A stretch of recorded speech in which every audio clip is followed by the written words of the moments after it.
fact, I always like to start a talk about light pollution by showing you what your eyes could actually do. I want you to contemplate the context. When we use light at night, it's brightening an environment that is, well, it's been natural for 4.5 billion years for life on Earth, for half of the time of every day. So if you hopefully just keep an eye on the background, you think of like I said, context is everything. Look at those words. Think about how things are changing, or the way maybe your eyes are starting to adapt to darker levels. And what I'm going to point out is that the thing that's interesting is that the colors of the words never changed. Only thing that changed was the context. And it's that context which actually becomes a very important thing. So as your eyes are adjusting to a nice lower light level, you might say like, okay, let's think about light as a thing. But light is only half the story, because night is also a thing. And it's a very important thing to life on Earth, for example. So this is kind of comically speaking, the way the Earth looked at night for 4.5 billion years until maybe a little bit more than a century ago, when we kind of changed the story. This is a vision of the Earth at night from a... Oh, my videos are not working. Oh. Here we go. Those 4.5 billion years of a cycle of day, night, bright, dark, day, night, bright, and dark, has actually entrained our biology and biology of almost every living thing on Earth to have a cycle that dark nights are followed by bright days. In fact, 70% of all mammal species are nocturnal. 70%. They need darkness to survive. That's their habitat. We are not nocturnal. We're one of the 30%. We need darkness to revive. It's part of our biology as well. And so with DarkSky International, which I'm a part of, and which promotes the idea of let's use responsible lighting at night and let's try to protect our environment, the first thing that comes to mind, in fact, it was actually founded by astronomers. The first thing you think of when you think of dark skies is the stars, right? So raise of hands, and you guys could do it online too. I can't see you, but you just do it at home. Raise of hands. When have you ever seen the Milky Way with your own eyes? Yeah? Okay. All right. No offense to everybody, but whenever I give public talks and things like that, I generally find that the raising of hands only goes up if you're maybe 40 or older. There's a reason for that. It's because things are changing quickly. And we've sort of supplanted our light at night with the light of our own making. I'll get a little bit into what this is a little later. It tells a story. Betty Maya Foote is an employee of DarkSky International. She's an amazing astrophotographer as well. So I said, oh, Betty Maya, I never get a chance to photograph beautiful dark skies. This is actually from Bryce Canyon, I think, in Utah. And I said, what happens if I put Chicago skies over your picture? Well, now, we don't want the whole world to look like this, do we? Well, actually, we can even do maybe a better comparison, because that was Photoshopped. One of the things that Leslie mentioned is at the Adler Planetarium, I work with students and volunteers and staff to help design and build instruments that we can monitor the situation, get a picture of what's actually going on. This is from a camera we helped design, like I said, with students and volunteers, that sees the entire night sky, a fisheye camera. So you actually see the whole horizon and the entire sky. It just happens that the person who went to the Northwest Territories up in Yellowknife took one of our cameras, and this is from my rooftop in Chicago. So let's play a video of what it looks like all through the night of those skies. Now, the thing about up here Northwest Territories is that it hasn't even become nighttime yet. Now we're there. Now you're probably thinking, oh, wait, when's the sun going to set in Chicago? Well, it already has. This is how bright it is in comparison using the same instrument from two different locations. You really start to get a picture for how intense this change of our nighttime environment has become. This is a compilation from satellite observations of the Earth, North America at night. And I want to point out that recent research, just came out last year in fact, found that light pollution, the light we're emitting up into the night sky, is increasing by 10% annually. Now, there's no other type of pollution or even population that's growing at 10%, which means it's going to have a very, very outsized influence, and it's growing at a very large rate. Means we have to do something about it now. So remember that question I asked you about if you've ever seen the Milky Way? This is a good crowd, about 3/4 of you maybe have actually seen the Milky Way with your own eyes. So think of it like this. This is that map of the United States at night turned into brightness of the sky. Now, you can see the gradient all the way from white, where we live, all the way to the black areas that are the darkest skies, in a sense, unadulterated night skies. So let's take away all the places that you can't see the Milky Way. And this is one of those reasons why not everybody raises their hands. Okay. Now, this is what's left of the United States, where you can actually still see the Milky Way. But what about those mammals? Those mammals that need a pristine night to survive. This is what they have left. This is what remains of continental U.S. when it comes to actual darkness of night.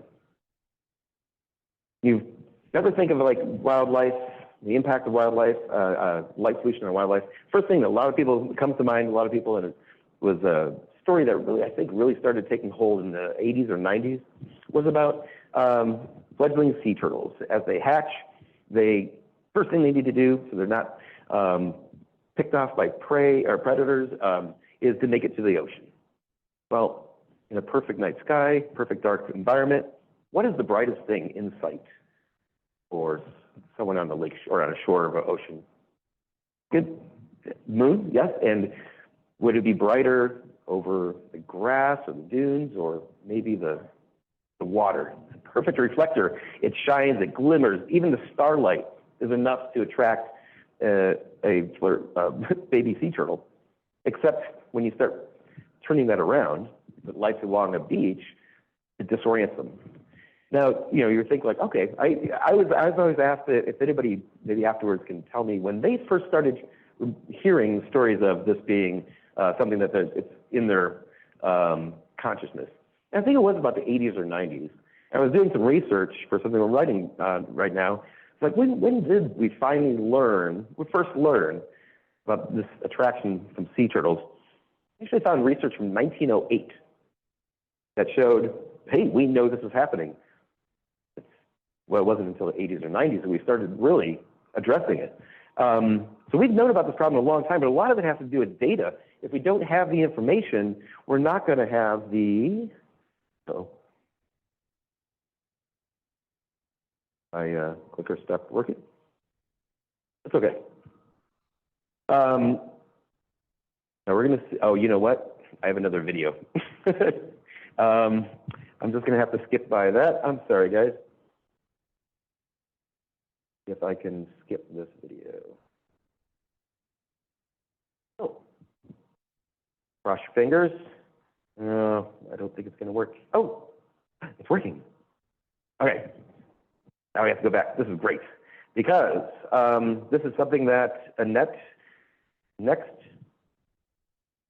2 months from now, I think, is going to tell you more about. So I don't want to rain on her parade and get ahead of time here. But you can actually, researchers at the Cornell Ornithology Lab do an amazing project where they take weather radar data. They actually can see migratory birds in the air because they're so dense. And they show up on weather radar. From the density of those birds, they can actually calculate how many birds are in flight at any one time. Now, this was just from October. And the red line, by the way, was sunset. So before you see the red line coming across, you didn't see too many birds. In fact, take a look at that number down in the bottom left. This is how many birds are in flight at any one time. If I'm not mistaken, this set a record. Nearly 1.2 billion birds were in flight at one time in a single night. And you saw where they were flying, right? The Mississippi Flyway is an important part, oh, they're repeating, is a very important thoroughfare for migratory birds. And you can see that we are in the heart of it. We are also a very bright area. You might have heard the really sad story from October, when during one night, over 1,000 birds collided with McCormick Place because they had their lights on for an event. And remember I said about that 1908 story? Oops, I don't have it in here. That we've known about this for a long time. In fact, researchers have told them, they've actually done research that said if they drop the brightness of their windows by 75%, by 50%, I'm sorry, they can actually protect 75% of the fatality, or reduce 75% of the fatalities. Where, so it's been known for a long time, but still there's, you said like a hesitation to adopt. And this is where getting the word out, I think, becomes more and more important. By the way, that was I'm going to skip through some things and then just not going to cover all the details because I want to kind of hit all the things that you guys might be interested in. But if there's anything you have a question about at the end, maybe I can go back and give you a little more detail. We know that wildlife populations are decreasing. It's not all because of light pollution, but light pollution is a known stressor for many, many populations of animals. In fact, it's not just animals, it's also plants. This is research that was done from a researcher in Vanderbilt where they found that where there's a lot of light, it actually alters trees' budding time and leaf changing time. And I was like, okay, that's kind of interesting. Wonder how I can demonstrate this. Oh, it just happened that right outside the Adler Planetarium where I work, there's a very bright light shining down on the elm grove here. Let's see what happens when you look at it during the daytime. You notice the difference. Literally is delaying not only the tree change but of leaves, but even how long those trees hold on to their leaves. And you can think of like what that is as a stressor for these plants that need to hibernate during the right time. Well, animals, trees, oh, we're animals. I think we need to think about it as well. In this case, this is an old apartment I lived in where it was the second floor in Chicago. And these are even with the new LED streetlights that we got retrofitted. Think about what we're seeing here. On the second floor, there's a streetlight at eye level. Why is this light coming into the bedroom? Isn't it supposed to be a streetlight, not a bedroom light? I mean, we could literally read by it at night if we wanted to. Now, we have the means and the awareness and the ability to put up blackout curtains because, please, no one sleeps with lights like this in their house. In fact, it's not just an issue for that equally strikes everyone. It can affect, in fact, research has shown that it actually affects people in lower levels of poverty, for example, because they have less protection from bad lighting, and quite often bad lighting is put into neighborhoods with lower incomes in an attempt, quote unquote, for security or safety. In fact, this also has a racial disparity as well. Like I said, I can't go through all the details of these studies. I'm just trying to show you the general idea that it's like the more we learn, now that we actually have data about how much light at night there is in different areas and on a global scale, we can actually start to understand the deeper impacts. So we can see this data now from a satellite that was started to collect this data in 2012, believe it or not. That's pretty recent. And I'm going to use a comparison here of two cities, or two areas, like Cook County and the Berlin metropolitan area, because they have pretty similar populations. But don't worry about the units on the bottom, unless you're a science or math nerd. The idea is literally 8 times as much light, energy, is being emitted from Cook County than Berlin. And these are both at the same scale. The maps are at the same scale as well. So it's not as though people are running amok in Berlin and, you probably would feel just as safe, if not safer, walking a street in Berlin than we would in Chicago. So why are we using that much light? Where is it going? This is slightly outdated, but it's generally you get the gist, that this is from the Department of Energy, estimated that 143 trillion watt hours of energy in just the United States annually, and just from commercial and municipal lighting, is being used. This is just outdoor commercial. Now, think of all those caveats. That's not considering residential lighting. That's not considering other places in the world. And it's equivalent to 85 million tons of carbon emissions. Now, I work at the Adler Planetarium. Astronomy is all about big numbers. And so how do you wrap your head around big numbers? What is 85 million tons? What would you think? A few cars, a few truckloads. Actually, it's the equivalent of 13 Great Pyramids of Giza in mass. Think of that. Just the United States, just municipal and commercial lighting, and just every year. And yet we need that light, correct? We need that light because the first thing that comes to mind is, well, we need our streets, our property to be safe. I think it's quite often a misnomer because light not done right can actually be worse than light done responsibly. So does everybody see the creepy guy? Okay. All right, he's not that creepy. He's one of my DarkSky Chicago people. So, but we happened to be out at the field and said, oh my God, this is a perfect example of bad lighting.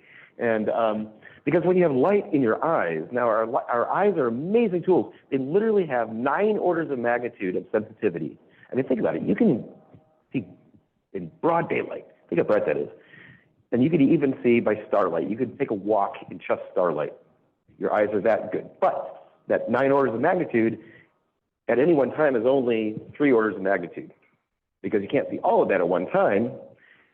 So what happens is our eyes shift to that window of vision shifts to the brightest thing in the scene. It means if you shift to the brightest things in the scene, everything else is invisible.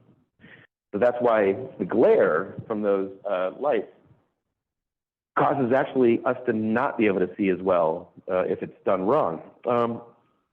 Can't help but use this picture. I love it because I came home from work one night, about 10:30 at night, and I was like, I was out walking the dog. And this is in Chicago. And it's like, I at first couldn't put my finger on it. And I was like, oh, wait a minute, the streetlights are out. And I realized, what actually I learned is that they're filming Chicago fire down the street, and they wanted the streetlights out. But okay. And it's like, oh, great opportunity. I'm a photographer by trade. And so I was like, got my camera, set it all up, took the picture, and said, this is going to be great. Because I can show you what the difference is between a street not lit with any streetlights. I don't know, do you feel like you couldn't identify things? Someone was walking down the street? Okay. And this is what it was like about an hour later when they turned the lights on. I always like to gasp. Yeah, this is what we adjust to. Now, I got to admit that driving into Evanston this evening, I was like, oh, this is pleasant. This is just crossing the border from Chicago. It's like, oh, I mean, there's still some issues, but we'll get to that in a minute. But we want to know, we want to understand, not just by guesswork or not just by sight, we want to get the big picture. And this is something we do at the Adler Planetarium. Oh, my video is working, yay. Where we design and build a system, not like, remember the ground-based system we saw the whole sky? This one, we actually fly to the stratosphere on high-altitude balloons. And it images the Earth at night on a regional scale. So what you're actually seeing here is downtown Indianapolis, which did a flight about a week ago or 2 weeks ago. And this is what we can see. And it's like, wow, there's a lot of light.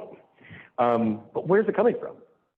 So in this case, what we did was we said, okay, oh, these are residences. These are commercial. These are municipal. These are industrial. We are able to find out where, I'm not going to do too much science tonight, science these figures, but I just want to show you this one. This was the results from our study. We found that the largest contributor of light at night, and this was going from rural through the central areas of Indianapolis and everything in between. We found that actually the largest emitter, single emitter, was actually residential, mainly because it took up so much space. 50% of the area we looked at was houses. The one counterintuitive thing is because just like when you think of dark skies, you think of stars. Well, also, when you think of where's that light coming from, most people say streetlights, right? You know what? Streetlights do contribute some, a good deal, maybe about 1/4, but definitely not all of it. Commercial, though, is interesting. Commercial is only took up 7% of all the land we saw, but it actually emitted almost 1/5, or more than 1/5 of all the light. So we're like using our data, and now I don't want to step on Seth's talk next month, but so we've actually been flying over Indianapolis for a couple of years now, collecting data there, mainly because Indianapolis doesn't have a big lake to its east, which makes it kind of a little bit of a hazard for us, but we're still working on imaging our area. And so we've been working with the Indy Wildlife Watch there, saying like, how can we correlate all that light we're seeing and where it's coming from to how the animals in an urban area react. So I asked our partner Julia from Butler University, who does this work, said, hey, well, can you give me a really cool image that I could show? Like, and it's like, oh yeah, how about these 2 coyotes? I'm like, oh, that's really cute. And she goes, yeah, but the next pictures I can't, they're not safe for work. All right. So in this case, you might look at an aerial image of this area and say, okay, I can see a lot of green space. I can see the trees and the river and like a golf course maybe, yep. And say like, okay, could be a good habitat for coyotes. But remember, coyotes are nocturnal. So what they're seeing is this. Well, not from above, but from below. Now, if they wanted access to that river, suddenly it's cut off because they're light phobic. They don't want to go through the light. It's, in a sense, what they're trying to avoid. So with our data, we're hoping that we can actually maybe help inform some good design choices. So imagine if you took those pathway lights that are blocking off the river there, and maybe spaced them further apart so there are dark gaps, you know, and you can still see, as we've seen, you don't need that much light. And so maybe we can actually design for not only our own benefit, but also for the benefit of all the animals and plants and everything else around us. Now, one of the things that we can do when we have a big picture from above is go, ooh, what's that? That's how science starts. And in this case, a big white blob. Ooh, what's that? Let's find out. Happens to be, this is actually in Naperville. And I was figured how quite often you see sports fields lit up at night, really bright. That's what I thought it would be. Then I looked at the underlying map and I'm like, oh, this is houses. In fact, it's a lot of houses. In this 2 by 3 mile square where I took a little sample, there are over 4,700 properties, individual properties. And here's how bright each of those properties are. In fact, that one property, see the big white rectangle or big white kind of triangle there? That one property emitted more light than, let me get the number right, more than 3,400 of the other homes together. In fact, it accounted for 12% of all the light from this entire 2 by 3 mile area. So this happened in DarkSky Chicago. We have one of our members lives in Naperville. I said, oh, you gotta go out there. This is a Google Street View. Gotta go out there, find out what's going on. Oh, yeah, it's a McMansion. Okay, yeah, more power to you, I guess. But you have to do this. Remember that residential light was actually the single largest land type emitter? And when we have bad choices, we can cause this problem to spiral out. I'm not sure how bad Evanston is. If you guys know any examples, but we could probably find out. I just want to point out that every single tree in this person's property was uplit with lights. And remember what I said about nocturnal animals? Well, fundamentally, they sterilized their entire property for nocturnal animals. Now, this was just a couple months ago. This is actually that same satellite data of Evanston. Kind of take a look, see what you see. I'm not going to make any judgments. There's the map underneath, and maybe I'll just leave it at that. But put it into context, Evanston is actually pretty good. You can see that, compared to Chicago and maybe some of the surrounding areas, I got to say that you're on the right track. I'm a little envious. So I want to finish up with some solutions. And before I do that, I just want to lay one idea in your mind here, is that light at night wipes out the natural darkness that you'd normally see, and which means, sorry, I'm just looking for, I don't see a time anywhere. Do we have a time somewhere? I want to make sure that, okay, yeah, I think we're good. So remember this image where it's like, this is where the pristine night still exists in continental U.S. And the little stars where we live. Now, we work with students, high school students, a lot at the Adler with the projects we work on. And I can tell you, like, a lot of them are born and bred Chicagoans. Some of them have never been out of the city. For them to see that Milky Way that you raised your hand proudly and said, like, oh, I've seen it there. Think how far they'd have to travel. Think what kind of opportunity you'd need, the time, the money, the effort, and the awareness to be able to experience the universe the way that all you who rose your hand did. So you had mentioned this little diamond in the rough here. This is actually a satellite image of the Palos Preserves. If you know Little Red Schoolhouse, down southwest of Chicago, it's a 7,000 acre area that we worked for 2 years to get an official designation of what's called an urban night sky place. Now, an urban night sky place, DarkSky International designates dark sky reserves, dark sky parks, even dark sky communities. But the urban night sky place is a very particular type of designation, because what it is more about, you're not going to see the Milky Way. We've already proved that from horizon to horizon, like you'd love to see. But what you can experience there is a night the way it's supposed to be, with no lights, except for that one thing. Just remember that for later. Sorry. So after about 2 years of work, and about 2 years ago, we actually got that spot designated as what's still the world's largest urban night sky place. I want to put this into context, because this is the satellite view of the Palos Preserves, and here's Chicago. So that kind of shows you that it's like, there's not many places that someone could access easily, that they can actually feel like you still know what a night is. And like I said, we worked with students over 2 years of collecting data to be able to make the submission to the DarkSky International to finally get the designation. It was an amazing project, having all these kids be able to go out to the actual forest and see what places are without light shining in your eyes. And so, like I said, we successfully did that. And it's about, like I said, not about the starry sky filled, filling your vision, but it's about not having any lights in view. And you can imagine, if you're a coyote or any other nocturnal animal, you're probably saying thank you, even for those 7,000 acres. So what do we do about this? I don't want to leave without solutions, because what's the point of pointing out something that's something we want to change without giving you the tools to change it?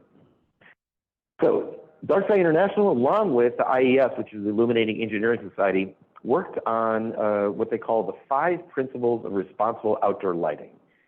These are your guides. These are the way that you can say, am I doing the lighting right? Is that light wrong? And should I be using the light at all? So let's go through those 5 principles really quick, because this is the core of what it's all about. And these are sort of ranked in order. So if you kind of go down like almost like a checklist, and I want you to think about this like at home, or your neighbors, or when you're at any place outdoors, especially in Evanston, where you can maybe affect some change. I want you to keep these ideas in mind. Number one, is it useful? Is that light actually needed? So going back to the residential, this is so easy to find online, which is kind of disturbing, is that there are so many examples of people saying, oh my God, LEDs, they're so cheap, they're so energy efficient, I can put them everywhere. And maybe they're not really needed. So targeted. Now, what's important about this, you might also hear it is called shielding, like shielded lights. Lights that are literally lighting what there should be lit. I mean, we do want to be able to walk down a dark path along a road and not feel like we're in threat of being hit by a car. So you want some pathway lighting, you maybe want some safe lighting, but it should be lit lighting that surface that's needed. So like in this case, let's go back to my example. Is this street light doing its job? I'll agree, no. It's doing half the job, and half the job is also lowering our electric bills because we don't have to turn lights on. But also the other case I use is this is downtown Chicago. Whenever there's an overcast night, oh my gosh, I love it because it shines the light on where all that light's coming from, and you can actually see Willis Tower. The glow is lighting up the clouds above it, and then the other big streak is actually from the Salesforce headquarters. When they moved in, they put a very, very bright facade sign up. And this is a good success story because it was so annoying to so many people who paid good money probably for the condos and things that are facing that it caused an uproar. And within weeks, they responded and they said, okay, I'm sorry. We're going to, dim them so they're not as bright. They have a curfew now that they turn them off at certain times. And so it actually has, like, public comments and public outrage can actually make a difference. So are these lights going where they should be? No. The third, so do we really need that light? And if we do need that light, is it shining on what we need it to light up? And the third thing is, how much of that light do we need? So once again, you can imagine, that image I showed of my street with and without the street lights. Like, do we really need that much light? That's just really wasted energy. I was actually working with town of Wheaton, working on a residential lighting ordinance there, and we wanted to do a demonstration because they're trying to figure out how to stop so much glare, so much complaints that they're getting from people in the town. So actually one of the town council members said, use my house as a guinea pig. Okay, all right. So here are his lights. And at this point, I think there were 10-watt lights, which 10-watt LEDs are about the equivalent of about 75-watt light bulb. It's kind of bright. But this is what he had. So he's like, okay, I told him which lights to get. And then what we did, now, by the way, I remember I said I'm a photographer. So what I always try to do is photograph a scene as close to the visual representation of what you'd experience as I can. So we switched out to lights that were a third as bright. Now, keep in mind, the things around and how well you can see the house and all. Now, this is with the dimmer.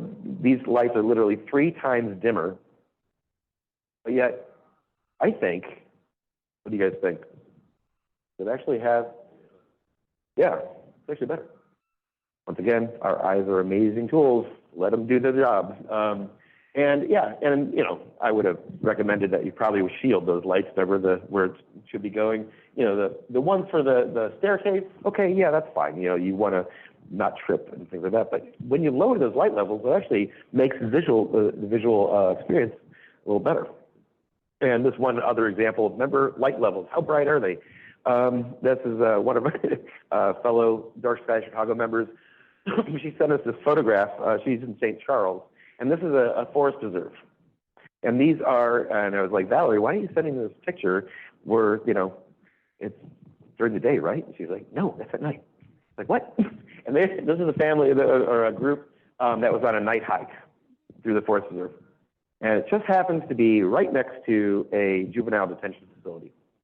And this just happened about, a year and a half ago maybe, that they upgraded their lights. They upgraded the lights to the point that now this is actually a place where herons nest, and they're looking to see whether those herons are not going to be driven away.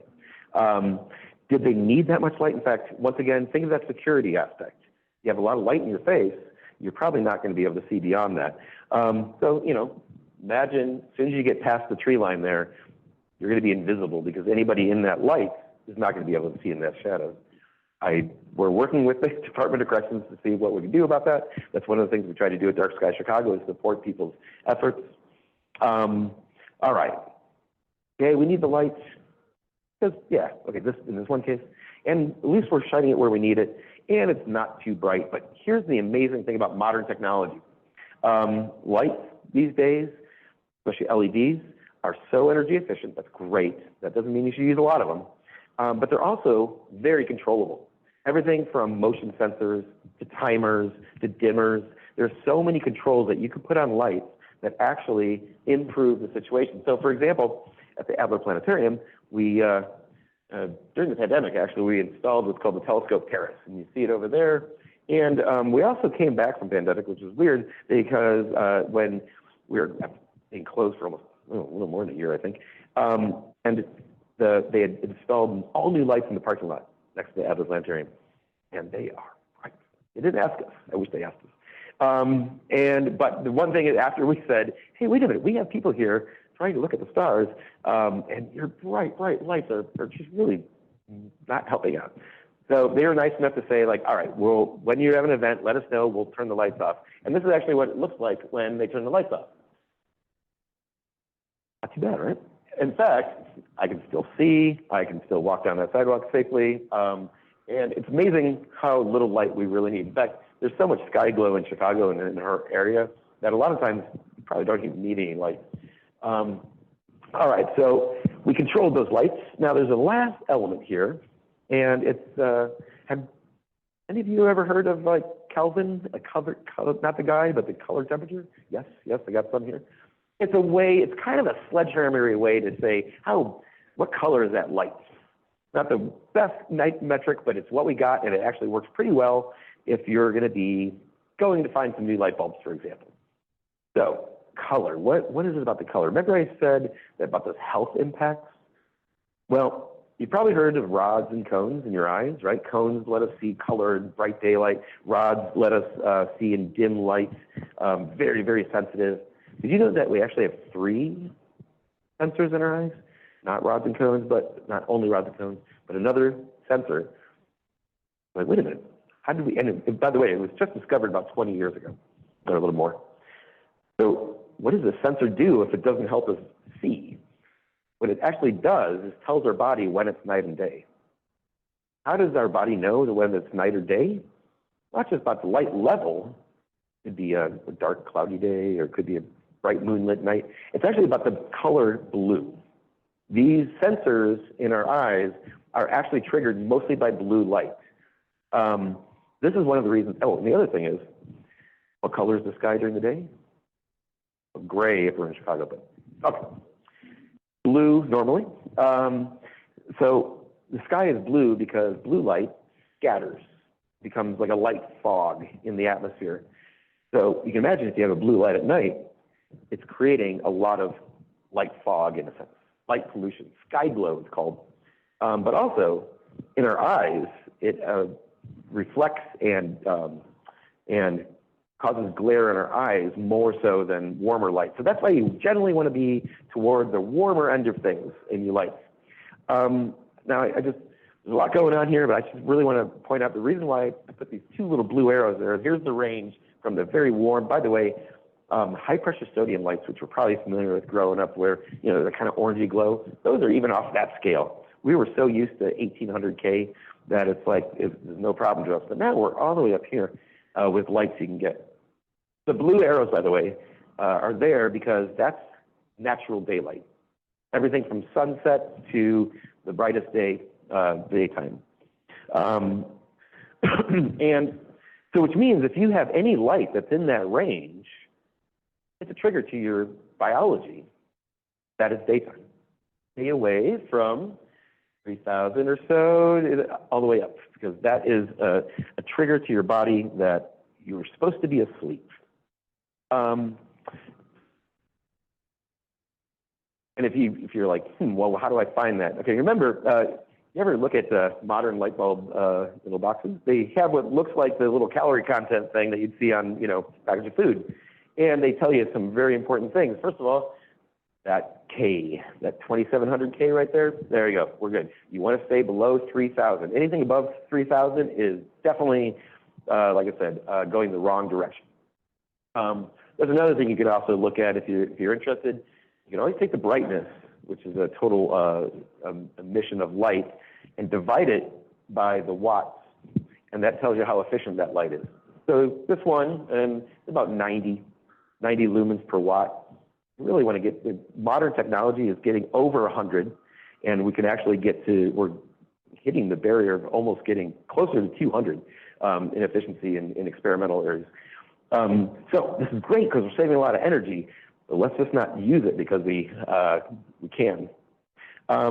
So hopefully, now that you've seen some examples and you've heard about what light pollution can do, you can see bad lighting and you can't unsee it. But it's not all bad. Oh, by the way, the top left one is an example of an uplight that's shining on, I think it was in a university. And the people who took the picture were like, hey, it's on fire. And it's because of the bugs. Literally, so many bugs clustered around that light that it literally burst into place. And it's not all bad. There are actually some amazing ways that we can use light at night. I just give a couple examples. This top left one is from Rotterdam. And they lit this path with kind of, in a sense, it's like a guiding light of those little sparkling things with bioluminescent plants. Actually doesn't use any energy at all.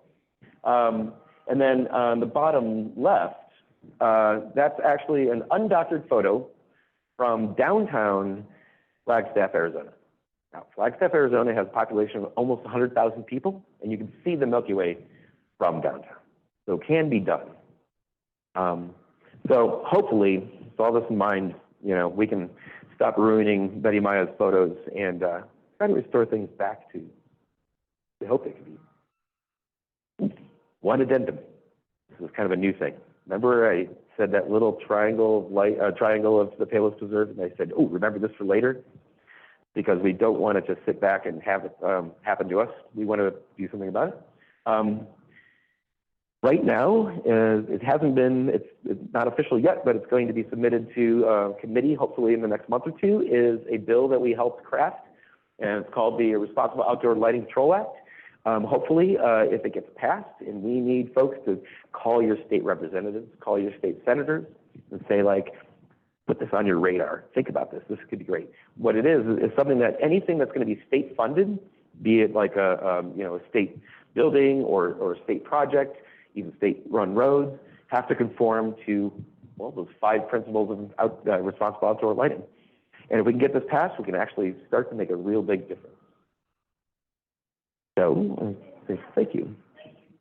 Thank you. Thank you. So we're almost at 7:30. I do have a couple of questions from the chat, if it's okay to ask you. Thank you so much for your presentation.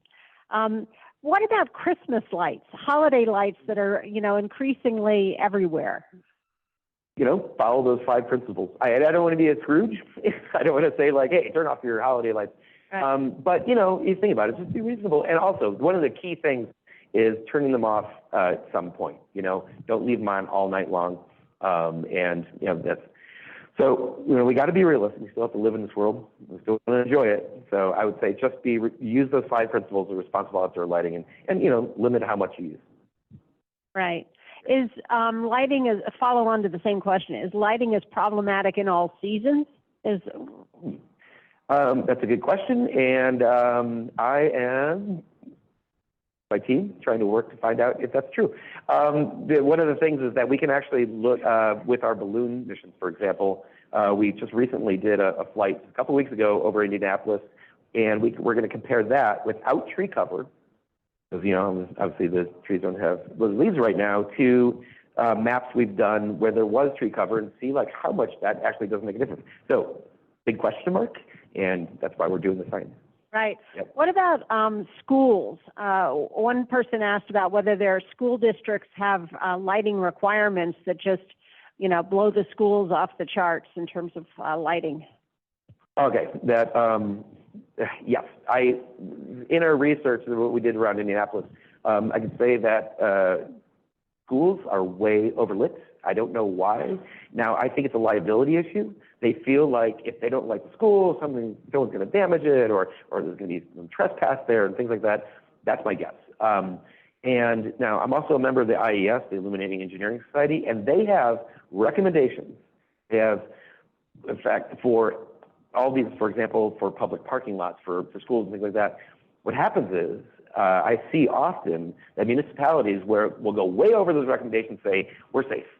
We no doubt, no one's going to find us liable for this or that.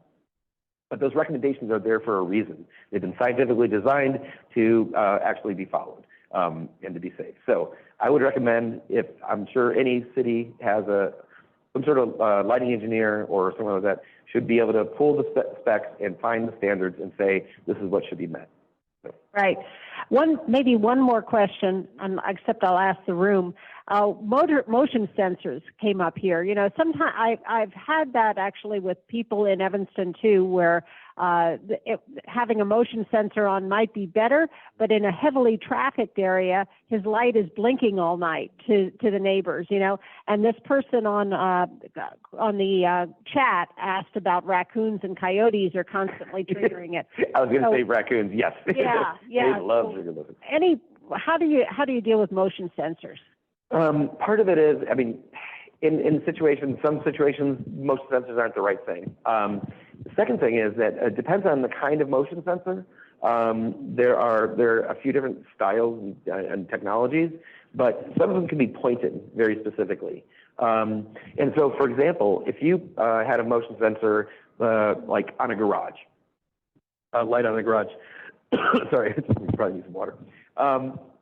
And you have your motion sensor pointing down, well, every raccoon and every critter is going to trigger that thing, but have the motion sensor shielded, so it's pointing, like, for example, at, it would be like maybe, waist or chest level. So obviously, raccoons on the ground aren't going to trigger it, but if, a person walks by, then they can. So, yeah. Yeah, thanks. Actually, one more question came in a couple of times. Cicadas. Mm-hmm. So we're expecting, are cicadas, do you know how they respond to the lighting? I have no idea. So I'm going to be honest about that, yeah. Totally good. I asked because, there's of the emergence coming in. Yep. Let me ask about the room first. Are there, yes. In the week. Mm-hmm.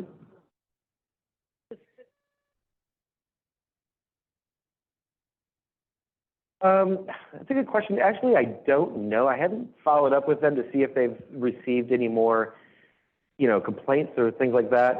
What we did was the main thing that we did for the Wheaton ordinance was to create a limit on property trespass, light trespass. So that was the main recommendation I had, is that if here's your property line, if you have light shining, into your property to a certain level, we give them a little bit.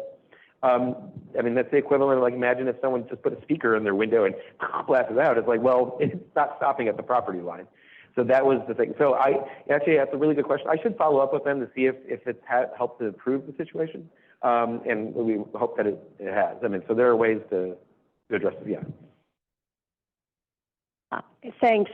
So the microphone is needed for people on Zoom to hear. Is there any other questions? I'll repeat the questions. It's okay. It was about Wheaton. It was about asking how Wheaton had responded to their ordinance. By the way, I haven't heard any negative things. That doesn't prove anything, but I don't think anybody's been in an uproar. I think we could hear you in the last one. I just wanted to let other people know. Are there any other questions in the room? No?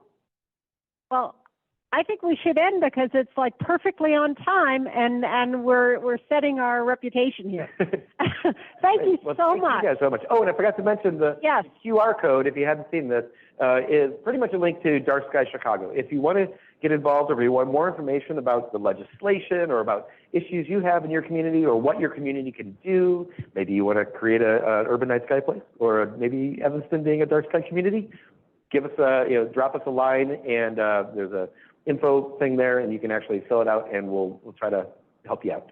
I'd love to follow up on that. You can also go to darkskychicago.org. Yes. Yep. Yes, perfect. Thank you. Well, thank you.